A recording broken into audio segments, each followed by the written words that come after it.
Karirana nĩ ciehanda thaa 2 cia rũcinĩ njĩtagwo Mthuriti George Waweru.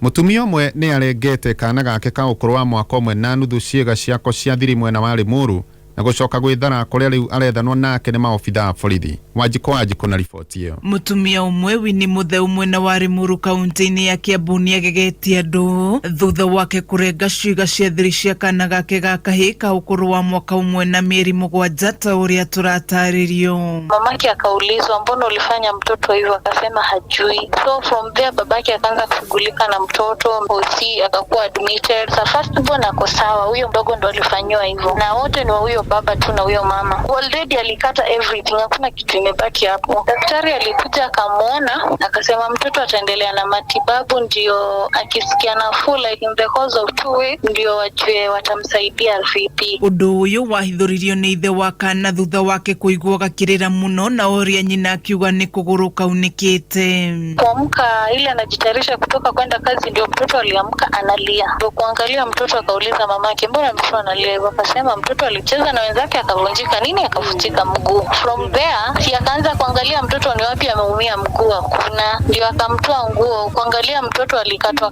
kabisa, aliharibiwa kabisa everything. Family ikiuga ni mamakĩtio nĩ gĩko kĩu kĩa ũnyamu amu mutheu na muthuriwe matiahĩtanĩtie, akiongerera kuga atĩ mutheu nĩ athiĩte rĩũrĩro kuma atabanie gĩko kĩu. Anasema alikuwa tu sawa, tumuwahi kaa naye haijaitokea kitu kama hiyo, litoroka akaenda kwao. Ihoya rĩao rĩu arĩ mateithĩrĩrio kũrigita mwana wao na oho gũkinyĩra kĩhoto gĩa kana kuona karĩ hatĩka-inĩ. Familia sisi hatuko wela, wamesaidia haki patikane ya mtoto, na pia kama tutapata mfadhili mwenye anaweza kutusaidia itakuwa sawa pia. Nĩ ũndũ wĩkĩrĩtwo mũkonde nĩ OCPD wa Tigoni Mwanĩkireri akiuga nĩ marethana na mutumia ũcio.